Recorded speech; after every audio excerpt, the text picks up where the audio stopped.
On se penche aujourd'hui sur une expérience si fondamentale qu'on n'y pense jamais, la volonté consciente. Ce sentiment d'être aux commandes. Quand on tend la main pour attraper un verre, ça semble simple, on le décide et on le fait. Mais si ce sentiment d'être le pilote n'était qu'une illusion, une illusion incroyablement bien ficelée, c'est la question que pose le psychologue Daniel Wegner dans son livre L'illusion de la volonté consciente. Et c'est notre source principale aujourd'hui. L'idée n'est pas de dire que nos actions sont aléatoires, mais que la sensation d'en être l'auteur pourrait être une construction de notre esprit. C'est tout à fait ça. Fegner ne dit pas qu'on est des marionnettes, il dit qu'on ne sent pas les fils. Il compare ça à un tour de magie. Sur scène, on voit le magicien penser à une carte, et hop, la carte apparaît. On conclut que sa pensée a fait apparaître la carte. Mais en coulisses, il y a tout un mécanisme invisible. Pour la volonté, c'est pareil. On a une pensée, je vais prendre ce verre, puis l'action suit. Et on en conclut, logiquement, que la pensée a causé l'action. Wegner nous invite juste à jeter un œil en coulisses pour comprendre comment cette certitude est fabriquée par notre cerveau. D'accord, allons voir en coulisses par où on commence. Fegner dit qu'il faut d'abord séparer deux choses qu'on mélange tout le temps. Oui, c'est le point de départ crucial. D'un côté, il y a la volonté comme force causale, le vrai moteur, ce qui déclenche l'action. Et de l'autre, il y a la volonté comme expérience, le sentiment, l'impression subjective d'avoir causé cette action. Le philosophe David Hume disait que c'est l'impression interne que nous ressentons. C'est ce petit clic mental qui nous fait dire « c'est moi qui ai fait ça ». Et donc toute la thèse de Wegner, c'est que ces deux choses, le moteur et le sentiment, sont distinctes, Exactement, on peut avoir l'un sans l'autre. l'un sans l'autre. C'est-à-dire qu'on pourrait faire quelque chose sans avoir le sentiment de l'avoir voulu. Absolument. C'est ce qu'on appelle les automatismes. Toutes ces actions que notre corps exécute sans que notre conscience donne l'ordre de départ. Et l'exemple le plus extrême et le plus troublant, ça vient de la neurologie. C'est le syndrome de la main étrangère. Rien que le nom fait un peu peur. De quoi il s'agit? C'est un trouble où, suite à une lésion cérébrale, la main d'une personne se met à agir de sa propre initiative. Comme si elle était contrôlée par quelqu'un d'autre. C'est ça. Les cas cliniques sont stupéfiants. Wegner décrit une patiente dont la main étrangère déboutonnait sa blouse. Pendant que sa main saine essayait de la reboutonner. Voilà. Ou une autre qui jouait aux dames, et sa main gauche faisait des coups qu'elle ne voulait absolument pas faire, à sa grande frustration. Ces personnes agissent, leurs muscles bougent, mais l'expérience de la volonté est totalement absente. Elles subissent leurs propres gestes. C'est incroyable, on dirait le scénario d'un film. Mais ça reste des cas neurologiques très rares. Est-ce que ça peut arriver à tout le monde? Oui, et il y a un exemple historique fascinant. Le phénomène des tables tournantes au XIXe siècle.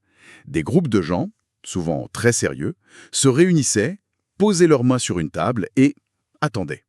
Au bout d'un moment, la table se mettait à bouger. À tourner, parfois même violemment. Et pour tous les participants, il n'y avait aucun doute. C'était des esprits qui communiquaient avec eux. Mais attendez, ils étaient convaincus que ce n'était pas eux qui poussaient la table. Totalement convaincus. Et c'est là que le scientifique Michael Faraday est intervenu. Il a conçu un dispositif très ingénieux, avec des capteurs de force entre les mains des gens et la table. Et il a prouvé, sans l'ombre d'un doute, que la force venait des participants eux-mêmes, Donc ils poussaient la table inconsciemment. via des micro-mouvements musculaires inconscients. Ils étaient les auteurs de l'action, mais ils n'en avaient absolument aucune expérience. Leur esprit attribuait la cause à une force extérieure. C'est fou. Mais si on peut agir sans le vouloir, est-ce que l'inverse est possible? Avoir l'impression de vouloir alors qu'en fait on ne fait rien du tout. Oui, et c'est peut-être encore plus courant. C'est ce que Wegner nomme l'illusion de contrôle. Il raconte une anecdote personnelle qui illustre ça parfaitement. Il est dans un magasin, absorbé par un jeu vidéo. Il manipule le joystick avec une concentration intense. Il est à fond dedans. Complètement. Il ressent chaque saut réussi, chaque échec, jusqu'à ce que l'écran affiche « Démarrer la partie ». En fait, il jouait pendant le mode démo. Ses actions sur le joystick n'avaient absolument aucun effet. Il avait l'expérience parfaite de la volonté sans aucune action réelle. Ah oui, ça m'est arrivé des dizaines de fois. On s'acharne sur la manette en pensant être une génie, et en fait on regarde une cinématique. C'est incroyablement frustrant. Exactement. Et on peut même implanter ce sentiment artificiellement. Une étude a accusé à tort des étudiants d'avoir provoqué un bug informatique. Au départ, tous nient. Mais un complice de l'expérience affirme les avoir vus faire. Sous cette simple pression, non seulement une majorité signe des aveux, mais certains commencent à créer de faux souvenirs, à se rappeler avoir appuyé sur la touche. L'expérience de la volonté a été greffée a posteriori.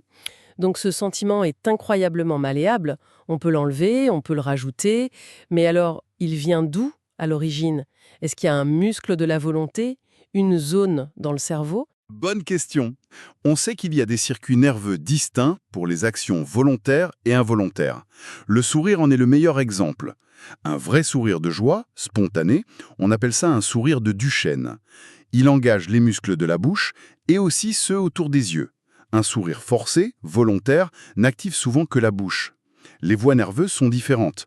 Le volontaire vient du cortex moteur, l'involontaire de circuits plus profonds liés aux émotions. Cette distinction entre volontaire et involontaire, ça me fait penser à des cas encore plus extrêmes, comme les membres fantômes. Là, on parle d'une intention de bouger quelque chose qui n'existe même plus. Vous mettez le doigt sur un point essentiel. Les personnes amputées continuent souvent de sentir leurs membres manquants. Et plus fort encore, elles peuvent vouloir le bouger. Elles ressentent l'intention de plier des doigts qui ne sont plus là. Et c'est ici qu'intervient une expérience géniale du neurologue Ramachandran, la boîte à miroir. La boîte à miroir. Imaginez une boîte avec un miroir vertical au milieu. Un patient amputé d'un bras place son bras valide d'un côté et son mognon de l'autre caché. En regardant le miroir, le reflet de son bras valide lui donne l'impression de voir son membre manquant. Et là, on lui demande de bouger les deux mains en même temps. Et il se passe quoi? Quelque chose d'extraordinaire. En bougeant sa main valide, il voit son bras fantôme bouger dans le miroir. Et là, il ressent de manière incroyablement vive et réelle la sensation de commander volontairement son membre fantôme. Le simple retour visuel suffit à créer de toutes pièces l'expérience de la volonté. Le simple fait de voir son bras bouger suffit à créer le sentiment de le vouloir, même s'il n'est pas là? C'est puissant. Ça veut dire que le sentiment ne vient pas des muscles, mais d'une interprétation que fait le cerveau. Précisément. Et ça fait écho aux expériences pionnières du neurochirurgien Wyler Penfield dans les années 50. Il opérait des patients épileptiques conscients, et pour localiser l'origine des crises, il stimulait électriquement différentes zones de leur cerveau. Quand il stimulait une zone du cortex moteur, le bras du patient se levait par exemple. Le mouvement avait l'air normal intentionnel. Parfaitement. Mais c'est là que ça devient fascinant. Quand Penfield lui demandait « Qu'est-ce que vous venez de faire ?» La réponse était toujours la même. « Ce n'est pas moi qui ai levé le bras. C'est vous. » L'action était là, mais le sentiment de volonté était absent. Totalement. Le patient se sentait comme une marionnette. Alors attendez. Penfield stimule une zone, et l'action semble subie. Mais j'ai lu qu'un autre chercheur, José Delgado, avait obtenu des résultats différents. Oui, et la comparaison est cruciale. Delgado a stimulé une autre zone du cerveau. Et le patient a tourné la tête. Mais cette fois, quand on lui a demandé pourquoi, le patient a trouvé ça tout à fait normal. Il a répondu spontanément « Je cherchais mes pantoufles ». Il s'est totalement approprié le mouvement. Il a inventé une raison. Exactement. Il a ressenti de la volonté et a même instantanément rationalisé son geste. C'est dingue. On dirait que le cerveau est un excellent menteur, surtout envers lui-même. C'est une excellente façon de le dire. La conclusion, c'est que les circuits cérébraux qui exécutent l'action et ceux qui génèrent l'expérience de la volonté pourraient être deux systèmes distincts. On peut activer l'un sans l'autre. D'accord. On a vu la dissociation entre agir et vouloir. On a vu que ça se jouait dans des zones différentes du cerveau, mais tout ça se passe en quelques millisecondes. Qu'est-ce qu'on sait sur le moment précis où cette fameuse volonté apparaît? On touche au cœur du problème et à l'une des expériences les plus célèbres en neurosciences, celle de Benjamin Libet. Le protocole est simple en apparence. On demande à des gens de bouger leurs doigts quand ils en ont envie, de manière spontanée. Pendant ce temps, on mesure l'activité de leur cerveau. Et, c'est là l'astuce, on leur demande de noter le moment exact où ils prennent conscience de leur décision de bouger. Ils doivent dire « c'est maintenant que je décide de bouger mon doigt ». C'est ça. Libet a donc comparé 3 moments. L'activité cérébrale, la décision consciente et le mouvement. Et le résultat a été un choc.